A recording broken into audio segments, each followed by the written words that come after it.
ओम गणेशाय नमः। ओम नमः शिवाय। मैं निखिल ज्योतिषाचार्य आप सभी का मेरे चैनल पर पुनः स्वागत करता हूं। आशा करता हूं कि आप सभी स्वस्थ होंगे। महादेव की कृपा आप सभी पर सदैव बनी रहे। ये वीडियो मकर यानी कि कैप्रिकॉर्न के लिए अत्यंत विशेष है, क्योंकि वीडियो है दिसंबर 2024 के मासिक राशिफल के बारे में। कैसा रहेगा दिसंबर का महीना मकर के लिए। मेरा मासिक राशिफल जीवन की मुख्य चीज़ों पर आधारित होता है, जैसे कि सामान्य विश्लेषण, career, business, income, investment, love life, married life, students और सेहत। इसके साथ ही वीडियो के अंत में कुछ विशेष उपाय भी बताता हूं, जिसके करने से महीने की सकारात्मकता में वृद्धि अवश्य होती है। यदि आपकी लग्न राशि या चंद्र राशि मकर है, दोनों ही गाइडेंस के लिए इस राशिफल को देख सकते हैं। टेक्निकली अलग अलग राशिफल नहीं बन सकते, जहां से आपको ज़्यादा रिलेट करता है, सूट करता है, वहां से देखिए। मेरा व्यक्तिगत मत है, मैं हमेशा बताता भी हूँ कि अगर आप लग्न राशि देखेंगे मेरे हिसाब से तो ज़्यादा बेटर है। नहीं पता आपको लग्न राशि तो चंद्र राशि से भी इसको ऑब्जर्व कर सकते हैं। तो शुरू करते हैं अत्यंत महत्वपूर्ण मासिक राशिफल का, जो कि मकर के लिए है, सामान्य विश्लेषण के साथ। शुरू करेंगे सामान्य विश्लेषण के साथ। सर्वप्रथम लग्न भाव को देखेंगे। लग्न भाव को देखने से पहले हम बात करते हैं कि ये महीना अलग क्यों है, क्योंकि ये महीना ऐसा है जहाँ पे बहुत सारे ग्रह वक्री प्रभाव दिखाएंगे। गुरु अक्टूबर में वक्री हो गए थे, मंगल 7 दिसंबर को वक्री हो जाएंगे, केतु तो वक्री रहते ही हैं, नवंबर के अंत में बुध वक्री हो गए थे, राहु वक्री रहते ही हैं। तो नवग्रहों में से 5 ग्रह वक्र अवस्था में है, तो majority of planets are retrograde. तो इसमें जीवन में परिस्थितियां बदलती हैं, स्थितियां बदलती हैं, कुछ नया करने का अवसर भी प्राप्त होता है। अब लग्न पर नजर डालते हैं। लग्न पर मंगल का प्रभाव रहेगा, गुरु का प्रभाव रहेगा, केतु का प्रभाव रहेगा। गुरु की दृष्टि, मंगल की दृष्टि, केतु की दृष्टि, और ये सारे ही ग्रह वक्र अवस्था के हैं। और लग्नेश पर भी मंगल की दृष्टि रहेगी। ध्यान क्या देना है, मंगल की दृष्टि, वो भी वक्र, वो भी ये मंगल कौन से हैं, नीच के मंगल। इस महीने एग्रेशन आपके अंदर बहुत रहेगा, गुस्सा बहुत रहेगा। और क्योंकि मंगल लग्नेश को देख रहे हैं, जो द्वितीयेश भी हैं, यानी कि वाणी के स्थान के स्वामी, तो वाणी में भी आपकी कटुता बहुत ज़्यादा रहेगी।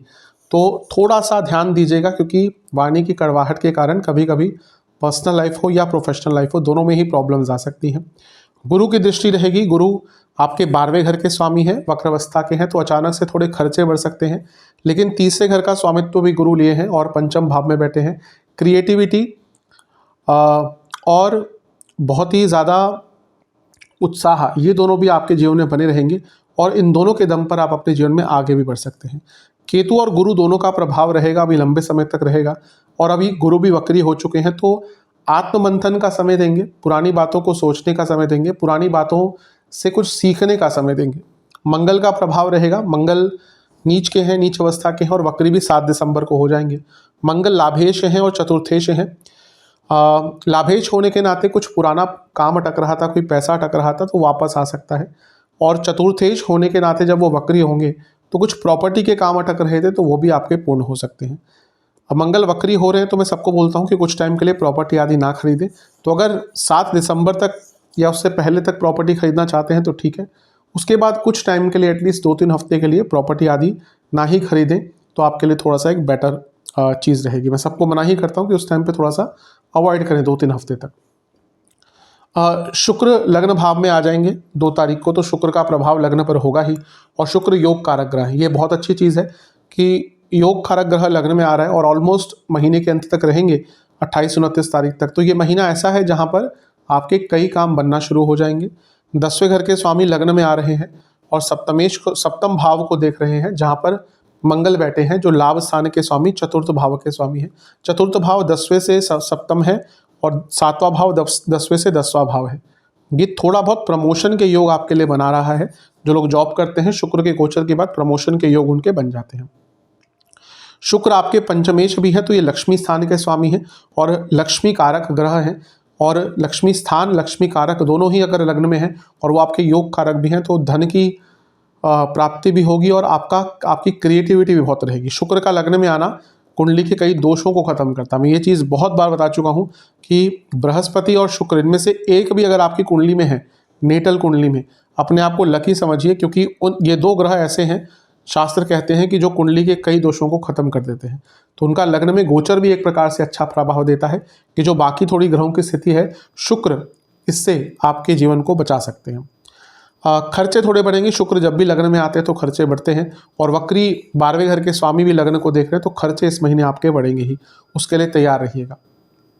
अगला गोचर सूर्य का होगा और सूर्य 12वें घर में आ जाएंगे और विपरीत राजयोग बनाएंगे। 8वें घर के स्वामी होने के नाते उनका 12वें घर में आना ठीक रहता है, क्योंकि वो विपरीत राजयोग बनाते हैं। तो कोई सरकारी कार्य अटक रहा था, विदेश का कार्य अटक रहा था, एंसेस्ट्रल प्रॉपर्टी का कार्य अटक रहा था, धन का कार्य अटक रहा था, वो कार्य आपका यहाँ पर पूर्ण हो सकता है। लेकिन एक वक्री ग्रह लग्न को देख रहा है और सूर्य 12वें घर में चले गए, ये सेहत संबंधित थोड़ी सी प्रॉब्लम दिखाता है, क्योंकि सूर्य इम्यूनिटी के कारक है, तो थोड़ा सा सेहत का भी अपने ध्यान दीजिएगा। बाकी कोई परिवर्तन इस महीने नहीं होगा। शनि दूसरे घर में बने रहेंगे, जैसे मैं बता चुका हूँ अभी भी, और अब उनके वो अंतिम चरण है, तो धन के मामले में आपको कुछ देकर जा सकते हैं।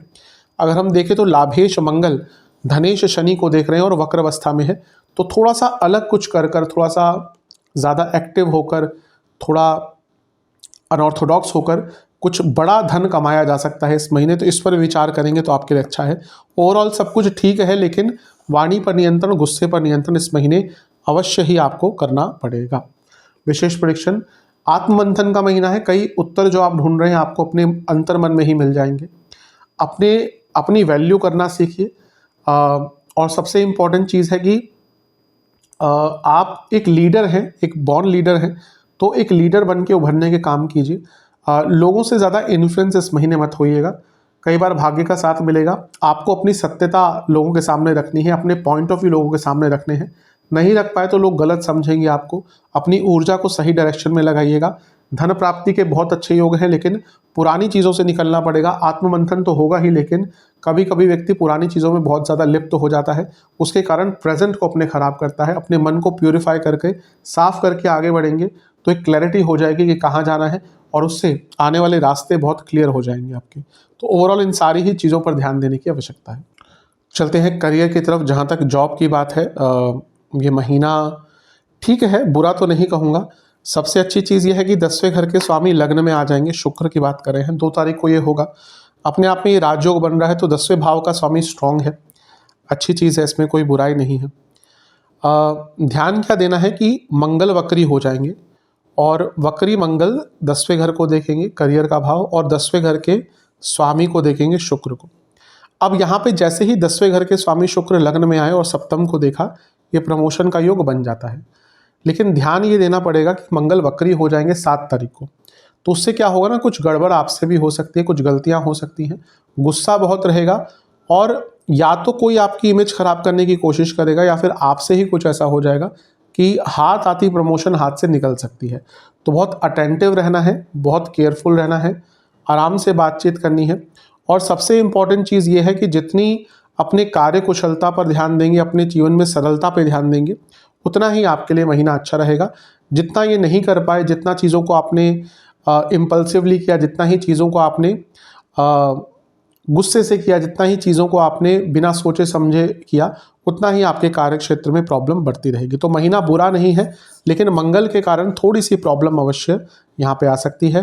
धन स्थान में शनि मार्गी हो चुके हैं, तो धन बढ़ता हुआ दिख रहा है, क्योंकि अर्थ त्रिकोण होता है दूसरा भाव, तो करियर से डायरेक्ट इम्पैक्ट रखता है। इसके साथ ही मंगल जो है वो लाभ स्थान के स्वामी भी हैं, तो जिनका अगर कुछ एरियर में पैसा रुका हुआ था, जिनको पैसा कुछ रुका हुआ था करियर में या कंपनी के द्वारा जॉब में, तो उनको एरियर के द्वारा वो पैसा प्राप्त हो सकता है। तो बुरा महीना तो बिल्कुल नहीं कहूँगा, लेकिन ये वक्री मंगल के प्रभाव से थोड़ा सा बच के रहना है, क्योंकि अब देखिए मंगल क्या है ना, वो 10वें घर को भी देख रहे हैं, लग्न को भी देख रहे हैं, वाणी के स्थान को भी देख रहे हैं, यानी कि वो 10वें घर के स्वामी के 10 और लग्न के स्वामी, वाणी के स्थान के स्वामी, सबको देख रहे हैं। और मंगल क्या है, नीच के हैं और वक्री हैं। तो वाणी के कारण, बॉडी लैंग्वेज के कारण, चीज़ों को ना समझ पाने के कारण और गलत तरह से रिएक्ट करने के कारण ही प्रॉब्लम ज़्यादा होगी। इन पर ध्यान रख लीजिएगा, अदरवाइज तो महीना आपका ठीक ही है, कोई बहुत बुराई नहीं दिख रही। हाँ, लग्नेश पर गुरु की दृष्टि भी है और नवम में बैठे केतु की दृष्टि भी है।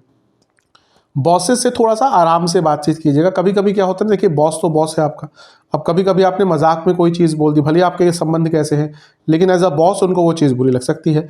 तो जब अपने बॉस से इंटरेक्शन करेंगे तो ये हमेशा रियलाइज़ करके रखिएगा कि हाँ, वो आपसे एक अपर पोस्ट पे है। महीना बुरा नहीं है, लेकिन इन सारी चीज़ों पर ध्यान देने देना पड़ेगा आपको। विशेष प्रेडिक्शन, अपने डर पर काबू करना पड़ेगा, अपने इनसिक्योरिटीज़ पर काबू करना पड़ेगा। आपको एनकरेजमेंट भी मिल सकता है इस महीने। थोड़ा टॉलरेंस पावर अपनी ज़्यादा रखिएगा, अपने सीनियर से अच्छी तरह से बातचीत कीजिएगा।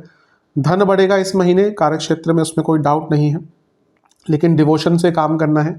कहीं पे भी डाउट हो तो क्लियर करके ही आगे बढ़िएगा, पूछ लीजिएगा किसी से। और समय की उपलब्धता, समय की मूल्यता, इन दोनों चीज़ों पर ध्यान देना है। यानी कि सरलता से समझाऊं, टाइम मैनेजमेंट पर ध्यान दीजिएगा, अदरवाइज कार्य क्षेत्र में थोड़ी सी उलझनें बढ़ सकती हैं। इन सब पर आपको ध्यान देने की आवश्यकता है।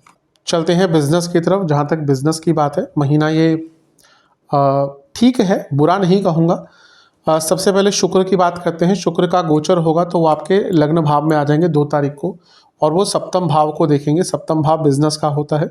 शुक्र आपके योग कारक है, तो ये अच्छा ही है, इसमें कोई बुराई नहीं है। काम बनेंगे, काम बढ़ेंगे। लग्नेश अब मार्गी हो चुके हैं और वो सप्तम से अष्टम में मार्गी हुए हैं, यानी कि एक रिदम, एक कॉन्टिन्यूटी आपको अपने बिजनेस में प्राप्त होगी। एकमात्र चीज़ ये है जिसका आपको ध्यान देना है, वो है कि आपके सप्तम भाव में मंगल वक्री हो रहे हैं। वो आपके लाभेश हैं, तो कोई रुका हुआ काम बन सकता है, रुका हुआ पैसा आ सकता है वापस। वो आपके चतुर्थेश हैं, जो 7वें से 10वां भाव है, यानी कि कुछ जो अड़चनें आ रही थी, ये वक्री मंगल आपको किसी अलग प्रकार से उस कार्य को बनाकर दे देंगे। लेकिन वक्री मंगल है तो प्रभाव कहीं तो दिखेगा ही। क्या प्रॉब्लम हो सकती है? मशीनरी की प्रॉब्लम, क्योंकि मंगल मशीनरी के कारक हैं प्रबल। तो अगर आपका कोई मशीनरी बेस्ड कार्य है, उसमें गड़बड़ हो सकती है, यानी कि मतलब मशीनरी खराब हो सकती है। जो आउटपुट है मशीनरी का, प्रोडक्ट जो बनाती है वो मशीनरी, उसमें प्रॉब्लम आ सकती है। और मैन पावर की प्रॉब्लम भी आ सकती है, क्योंकि वक्री मंगल शनि को देख रहे हो। शनि क्या है? मैन पावर के कारक, और सप्तम से अष्टम में बैठे हैं। तो मैन पावर और मशीनरी की प्रॉब्लम इस महीने बिजनेस में आपको तंग कर सकती है, तो इसका ध्यान देना है। पहले ही अपने चीज़ों को मैनेज रखिएगा, ऑप्शंस खुले रखिएगा कि हाँ चलो ये प्रॉब्लम होती है तो इसको कैसे कॉन्कर किया जाए। और दूसरी चीज़, अगर पार्टनरशिप वाला बिजनेस है तो पार्टनर से बहस बहुत बड़े लेवल पर हो सकती है। और वक्री मंगल सप्तम में है, लग्न को, वाणी के स्थान को देख रहे हैं, तो ऑब्वियसली आपके अंदर एक उग्रता रहेगी। तो अगर बहस होती भी है तो बड़े स्तर पर हो जाएगी। तो ध्यान इन सब चीज़ों का देना है, लेकिन अदरवाइज धन आने का योग पूरा है। योग कारक शुक्र लग्न में आना ही और सप्तम को देखना ही बता रहा है कि आपके लिए अच्छा रहेगा। विशेष प्रेडिक्शंस, मैंने जैसे अभी कहा, फाइट्स हो सकती हैं पार्टनर से, और इवन अगर आप क्लाइंट को भी खुद ही हैंडल करते हैं तो वहाँ पर भी फाइट्स हो सकती हैं, तो थोड़ा ध्यान दीजिएगा। कई यात्राएं करनी पड़ेंगी, थोड़ी लेजीनेस रहेगी आपके अंदर वक्री मंगल के कारण ही।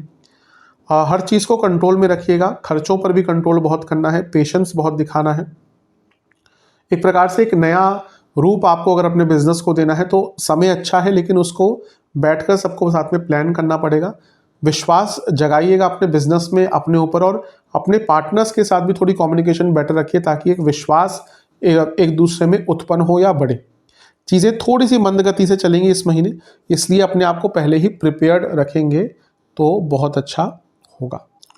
चलते हैं इनकम, इन्वेस्टमेंट और एक्सपेंसेस की तरफ। जहाँ तक इनकम की बात है, महीना अच्छा है, मैं शुरू में ही कह चुका हूँ। शुक्र का लग्न में आना ही अच्छा होता है, और धनेश और लाभेश का भी एक प्रकार से दृष्टि द्वारा मिलन होगा तो पैसा आएगा।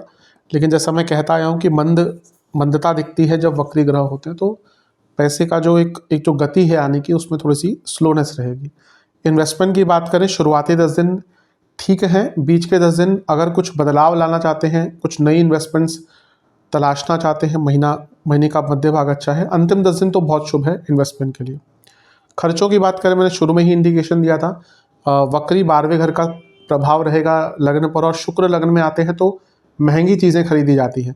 तो इस महीने बहुत महंगी चीज़ों पर, लग्जूरियस चीज़ों पर, खाने पीने के सामान पर, कपड़ों पर, विवाह आदि की चीज़ों पर, जैसे घर में किसी का विवाह है और कोई फैमिली फंक्शन है, कोई फैमिली गैदरिंग है, इन चीज़ों पर बहुत ज़्यादा खर्चा इस महीने हो सकता है। जैसे मैंने कहा कि शुक्र महंगी चीज़ें दिखाते हैं, तो जो भी लग्जूरियस चीज़ें, सज्जा सामान की, साजो सामान की चीज़ें होती हैं, उन पर खर्चा होगा। आपके घर में अगर बच्चे हैं तो उनके देख रेख पर, उनकी किताबों पर, उनके पढ़ाई पर, या किसी भी चीज़ पर ज़्यादा खर्चा हो सकता है। यात्राएं महीने के अंत में बहुत होती हुई दिख रही हैं। हो सकता है साल का अंत हो तो कई लोगों का घूमने का प्लान बनेगा, तो उस पर हो सकता है। और इसके साथ ही ऐसा लग रहा है कि घर में भी कुछ स्पेशल चेंज कराने जा रहे हैं, जिसके कारण या तो इंटीरियर्स में हो सकता है बड़ा कुछ चेंज, या ऑलरेडी प्लानिंग उसके लिए करेंगे, तो उन चीज़ों पर बड़े खर्चे हो सकते हैं। वाहन पर भी थोड़े बहुत खर्चे महीने के शुरुआती भाग में दिख रहे हैं। चलते हैं लव एंड रिलेशनशिप की तरफ। जहाँ तक लव एंड रिलेशनशिप की बात है, सबसे पहले नो कॉन्टैक्ट सिचुएशन से शुरू करते हैं। चांसेस हैं, लेकिन शुरुआती 10-15 दिन है वहीं पे चांसेस है, वहाँ तक अगर बात नहीं बनती तो रहने दीजिएगा। नए रिलेशनशिप की अगर बात है तो शुरुआती 10 दिन और 20 तारीख के बाद का समय ये अच्छा है। जो लोग रिलेशनशिप में हैं अगर उनकी बात करें तो प्रभाव देखिए पंचम पर, पंचमेश पर और शुक्र पर, दोनों ही इंपॉर्टेंट, ये तीनों ही इंपॉर्टेंट होते हैं। पंचम भाव में गुरु बैठे हैं जो 12वें घर के स्वामी और वक्री हो गए हैं। 12वां भाव अंत दिखाता है, तो अगर ऑलरेडी जिनके रिलेशनशिप में प्रॉब्लम चल रही होगी उनके लिए पिछला 1-1.5 महीना बहुत अच्छा नहीं गया होगा। दूसरी चीज़, केतु भी पंचम को देख रहे हैं और शुक्र 2 तारीख को जब लग्न में आ जाएंगे तो केतु का प्रभाव भी शुक्र पर होगा और शुक्र पंचमेश भी है, तो 2 वक्री ग्रह ऑलरेडी शुक्र पर प्रभाव डाले होंगे और 7 तारीख को मंगल भी वक्री होकर पंचमेश शुक्र और शुक्र जो रिलेशनशिप के कारक है उनको देखेंगे। तो ये वक्री ग्रहों का प्रभाव क्या दिखाता है कि फिजूल की प्रॉब्लम्स, मतलब कि अचानक से दिक्कत आ जाना, अचानक से एक दूसरे को पसंद ना करना, अचानक से एक दूसरे में कमियां निकालना शुरू कर देना, अचानक से किसी और व्यक्ति का इन्वॉल्वमेंट हो जाना, तो बहुत अनिश्चितता, अस्थिरता और एक प्रकार से अधूरापन रिलेशनशिप में हो सकता है। तो कोशिश करना है कि सरलता रखनी है। मंगल का प्रभाव गुस्सा दिखाता ही है, गुरु का प्रभाव एक प्रकार से ईगो क्लैशेस लाएगा, केतु अलगाव उत्पन्न कर सकता है और शुक्र लग्न में है तो एक प्रकार से एनर्जी बहुत शिफ्ट हो जाएगी इस महीने। तो बहुत इजी महीना नहीं रहेगा, बहुत बुरा भी नहीं कहूँगा, लेकिन ये तो नहीं मान के चलेगा कि बहुत इजी महीना रहेगा। यहाँ पे ट्रस्ट इश्यूज से लेकर ईगो क्लैशेस, एग्रेशन से लेकर एक दूसरे के बारे में बुरा भला सोचना, एज्यूम करना, ये एज्यूम बहुत करेंगे इस महीने दोनों ही पार्टनर्स कि ऐसा हो रहा होगा, ऐसा हो रहा होगा, और उसके कारण दिक्कत आ सकती है। पंचम की हमने बात करी, वक्री बुध भी देखेंगे तो वो भी प्रॉब्लम थोड़ी सी बढ़ा सकते हैं। विशेष प्रेडिक्शन, शांत जितना रहेंगे, जितना कम बोलेंगे उतना अच्छा है। ज़्यादा स्ट्रेस नहीं लेना, ज़्यादा लेजी भी मत रहिएगा कि आपके पार्टनर को लगे कि हाँ चलो भाई, कभी कभी होता है कि लड़ाई झगड़े हुए ज़्यादा बातचीत नहीं होती, लेकिन ऐसा भी नहीं कि एकदम छोड़ ही दिया बातचीत करना। एफर्ट्स दिखाइएगा, बातों को, चीज़ों को पूर्ण कीजिएगा, कोई कन्वर्सेशन है उसको अधूरी मत छोड़िएगा। और सबसे इम्पॉर्टेंट चीज़ है कि एक प्रकार से एक सकारात्मक एटमॉस्फेयर बनाने की कोशिश कीजिएगा। अपने आप भी ये प्रयास करना पड़ता है, कभी कभी चीज़ें नहीं होती सकारात्मक तो अपने आप बनानी पड़ती हैं। तो इस प्रकार का महीना जाएगा आपका। चलते हैं वैवाहिक जीवन की तरफ। जहाँ तक वैवाहिक जीवन की बात है, मैं पहले ही बता ही चुका हूँ, मंगल दोष अभी बना हुआ है, सप्तम में मंगल है और वो वक्री भी हो जाएंगे, नीच के तो थे वक्री भी हो जाएंगे, तो ये प्रॉब्लमेटिक होता ही है। एक अच्छी चीज़ है कि शुक्र 2 तारीख को लग्न में आ जाएंगे तो वो स्थिरता देने की कोशिश करेंगे, सप्तम को देखेंगे, लेकिन शुक्र पर ही प्रभाव इतना ज़्यादा होगा, वक्री गुरु का प्रभाव, वक्री मंगल का प्रभाव, केतु का प्रभाव, तो ज़्यादा संभाल नहीं पाएंगे। फिर भी हाँ, शुक्र, जैसे मैं कई बार कहता हूँ कि लग्न में शुक्र का आना चीज़ों को संभाल लेता है, कई दोष खत्म करता है, तो शुक्र वो प्रभाव दिखाने की कोशिश करेंगे। मतलब कि एक प्रकार से मान के चले कि 100% खराब है तो शुक्र उसको 40% तक ला देंगे। बाकी आपके ऊपर है कि किस प्रकार से चीज़ों को संभालते हैं। ईजी तो नहीं रहेगा, वाणी के स्थान पर मंगल की दृष्टि है, लग्न पर मंगल की दृष्टि है, तो गुस्सा रहेगा, एग्रेसिव वाणी रहेगी, कटु वाणी रहेगी, तो वाणी के कारण तो प्रॉब्लम्स होती ही है वैवाहिक जीवन में। तो इन सब चीज़ों पर जितना फोकस करेंगे, जितना ध्यान देंगे, उतना ही आपके लिए अच्छा रहेगा। थोड़ी सी प्रॉब्लम्स इस महीने आएंगी, बहुत ज़्यादा नेगेटिव तो नहीं कहूँगा, लेकिन हाँ, संवेदनशील महीना अवश्य रहेगा। विशेष प्रेडिक्शन, कोशिश करनी है कि चीज़ें अच्छी रहें, मतलब कि एक सकारात्मकता खुद लेकर आएँ। साहस ज़्यादा मत दिखाइएगा, क्योंकि वो साहस नहीं, वो एग्रेशन के रूप में ज़्यादा चीज़ें सामने आएंगी। कम बोलेंगे तो वो भी अच्छा है, और कई बार अगर एग्रेशन आ रहा है या कोई टॉपिक आ रहा है कि जिस पर आपको लग रहा है झगड़ा हो सकता है, तो वहाँ पे लेट गो कर दीजिए, यानी कि छोड़ दीजिए उस टॉपिक को। बहुत अच्छा होता है कभी कभी कि कोई बहस ना ही करी जाए, कोई आर्गुमेंट ना ही करी जाए, रिश्ते बच जाते हैं। आर्गुमेंट भले आप जीत जाएं, लेकिन रिश्ते उसके बाद ख़राब हो जाते हैं। तो आर्गुमेंट ना ही हो इस महीने, अच्छा रहेगा। बड़ा सोचिए, कभी कभी क्या होता है ना कि लड़ाई झगड़े हो रहे तो लगता है हमें कि यही टाइम है, सब खत्म हो गया। नहीं, जीवन लंबा होता है, लड़ाइयाँ होती हैं, झगड़े होते हैं, चीज़ें ठीक हो सकती हैं। थोड़ा सोशल रहिएगा, ज़्यादा अनसोशल रहे तो भी प्रॉब्लम हो सकती है। फ्रेंड से मिलिए, रिश्तेदारों से मिलिए, बाहर जाइए, उससे भी एक सकारात्मकता जीवन में आती है। तो ओवरऑल देखा जाए तो महीना ठीक ठाक ही है, थोड़ी सी प्रॉब्लम तो दिख ही रही है। स्टूडेंट्स की तरफ चलते हैं। जहाँ तक स्टूडेंट्स की बात है, एग्ज़ाम से स्टार्ट करते हैं। शुरुआती 10 दिन बहुत अच्छे हैं, बीच के 10 दिन ठीक है। यहाँ पे थोड़ा अपने सीनियर्स, अपने टीचर्स से थोड़ा सा वार्तालाप करेंगे तो और भी अच्छा रहेगा। अंतिम 10 दिन भी अच्छे ही हैं। अंतिम 10 दिन में थोड़ा सा ओवर कॉन्फिडेंस दिख रहा है। ओवरऑल देखिए, पंचम में गुरु हैं जो वैसे अच्छे होते हैं, लेकिन वक्री ग्रहों का प्रभाव बहुत ज़्यादा है इस महीने, मैं बता ही चुका हूँ। तो पंचम में वक्री ग्रह गुरु, बुध का प्रभाव, वक्री बुध, केतु का, खैर केतु इतने बुरे नहीं होते, लेकिन वक्री बुध का प्रभाव ज़्यादा रहेगा क्योंकि वो कारक हैं स्टडीज़ के, स्टूडेंट्स के। तो दो वक्री ग्रह समसप्तक एक दूसरे को देखेंगे तो रिटेंशन पावर, ओवर कॉन्फिडेंस, एक सुपीरियोरिटी कॉम्प्लेक्स, ये सारी चीज़ें आती हैं। एक कॉन्टिन्यूटी नहीं रह पाती, तो इन चीज़ों पर फोकस करना है आपको। अदरवाइज महीना कोई बहुत ज़्यादा बुरा नहीं है एग्जाम स्टूडेंट्स के लिए। विशेष प्रेडिक्शन, थोड़ा सा ग्रुप स्टडीज़ पर ध्यान दीजिए, लेकिन उन बच्चों के साथ जो खुद आगे बढ़ना चाहते हैं। कभी कभी आपकी संगत अगर ख़राब ना हो तो ग्रुप स्टडीज़ भी वेस्ट ही जाती है, तो ये इसका ध्यान दीजिएगा। थोड़ा सा एक्स्ट्रा करिकुलर एक्टिविटीज़ पर भी ध्यान दीजिए, प्लानिंग करिए कि कैसे आगे बढ़ना है, लेकिन शॉर्ट टर्म प्लानिंग, ऐसा नहीं कि 2 साल बाद प्लानिंग अभी कर रहे हैं। अभी शॉर्ट टर्म प्लानिंग पर ध्यान दीजिए, समय का सदुपयोग कीजिए और अपने माइंड को जितना फ्रेश रख सकते हैं फ्रेश रखिए। बुरा महीना तो नहीं कहूँगा, ठीक महीना है। सेहत की तरफ चलते हैं। इस महीने जिनको डायबिटीज़ है, जिनको हार्मोनल डिसऑर्डर्स है, दिक्कत हो सकती है। जिनको दांतों की प्रॉब्लम चल रही है उनको दिक्कत हो सकती है, या फिर डेंटल इश्यूज़ आ सकते हैं। आँखों की प्रॉब्लम बहुत रहेगी, हड्डियों की प्रॉब्लम बहुत रहेगी, स्किन डिसऑर्डर्स हो सकते हैं, इंडाइजेशन हो सकती है। ज़्यादा ये चीज़ें तंग करेंगी। शुरुआती 10 दिन में वात रोग, बॉडी में वात की प्रधानता रहेगी, और यानी कि पेन रहेगा, कॉन्स्टिपेशन हो सकता है। ये सब वात बढ़ने की एक निशानियाँ होती है। नींद ढंग से ना आना वात बढ़ने की निशानियाँ होती है। बॉडी में हीट थोड़ी सी ज़्यादा जनरेट होगी। बीच के 10 दिन में कफ रोग ज़्यादा तंग करेंगे, छाती के रोग, चेस्ट से के एरिया से संबंधित रोग तंग कर सकते हैं, सांसों के रोग तंग कर सकते हैं। अंतिम 10 दिन में सर के रोग, स्लीप डिसऑर्डर, एंग्जाइटी, जोड़ों का दर्द और पेट के रोग अत्यधिक रहेंगे। उपाय की बात करते हैं। किसी भी शनि मंदिर में उड़द की दाल का दान कीजिएगा, और फिर वहीं पर बैठकर हनुमान चालीसा, शनि चालीसा का 4-4 बार पाठ कीजिएगा, और 4 सरसों के तेल के दिए भी अर्पण कीजिएगा। मंदिर नहीं जा सकते तो यथासंभव घर में कीजिएगा, जब मंदिर जाने का समय मिले तो उड़द की दाल दान कर सकते हैं। जो लोग कहते हैं कि हम विदेश में हैं, तो अगर आप उपाय करना ही चाहते हैं तो किसी के थ्रू, इंडिया में किसी को बोलकर दान ही नहीं कर सकते ना, तो दान किसी के थ्रू करवा सकते हैं, कि किसी को बोल के कि भाई मेरे नाम से उड़द की दाल शनिदेव के मंदिर में दान कर दें। आशा करता हूँ कि वीडियो काम आएगी। चैनल पर नए हैं, सब्सक्राइब कीजिए, वीडियो को लाइक कीजिए। मिलता हूँ अगली वीडियो में, तब तक के लिए ओम नमः।